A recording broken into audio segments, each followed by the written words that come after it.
Tableau de bord. Ouais, c'est bon, c'est bon, c'est bon. Levier de vitesse. Là, c'est ok. Ok, clignotant à gauche, regarde.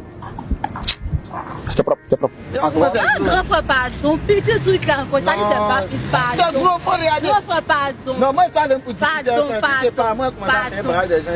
grand frère, pardon. C'est comment? Faut te poser, moi, je charge. Il n'y a pas de pièce dedans. Non, pas ça pas quand mais pas pièce dedans, fait accident. J'ai pas de monnaie. Non, il faut demander placer le temps. Madou, femme gourou qui vient monter dans mon avion est mortier là. Enfin, il y a quoi, ou semble là, elle a ramené le jeton. Puis moi, je m'avais là, mais il faut que c'est une sœur là.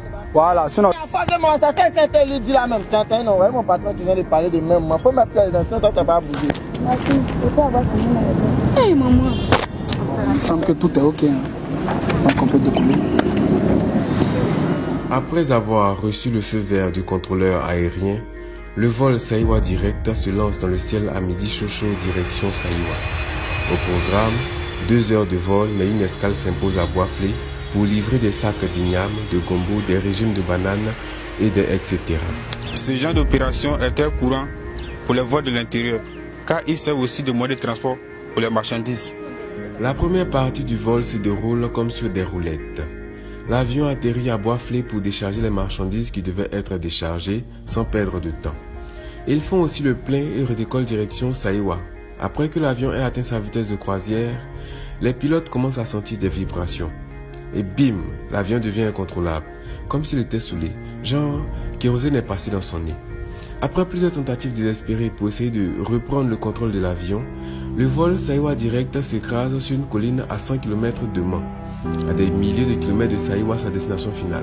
Bilan, 3 survivants sur les 147 passagers à bord. Lorsque les premiers secours arrivent sur les lieux du crash, un élément attire particulièrement leur attention. Un mortier intact autour duquel tout était brûlé, calciné ou presque. Immédiatement, les gars saisissent le mortier et le confient aux enquêteurs accompagnés de 2 boîtes noires. Après analyse, les enquêteurs ne trouvent rien d'anormal. Les témoignages des 3 survivants concordent sur le fait que l'apprenti a exigé à la femme gourou à qui le mortier appartenait une pièce à mettre dans le mortier avant le décollage. Les enquêteurs dans l'impasse, les médias ne faisaient que jeter de l'huile de garbe sur le feu. Et comme Dieu ne dort pas, comme par magie, un coup comme ça, biaille. Les enquêteurs reçoivent l'appel de Naoussa, vendeur de cigarettes non loin de l'aéroport de Boisflé. Ce dernier affirme qu'il connaît très bien l'équipage du vol Saïwa Direct et surtout l'apprenti.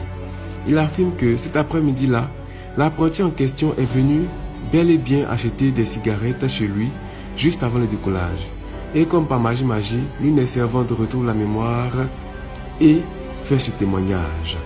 Il a demandé après ça tous les passagers s'ils avaient 2 gros sur eux. C'est-à-dire 50 francs. Mais apparemment, personne n'avait monnaie sur lui.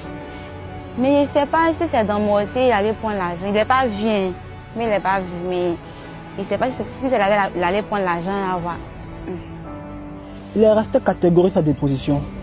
Lorsque lui a demandé ses 100 francs, on l'avait donné. Il a dit jamais, sans prêt, que c'est 50 francs l'apprenti lui avait donné. Alors cela ne voulait dire qu'une seule chose. L'apprenti allait prendre l'un qui était dans mon mortier là pour l'acheter des cigarettes. Vraiment c'était choquant, mais c'est la totale réalité quoi. C'est triste et puis c'est très honteux.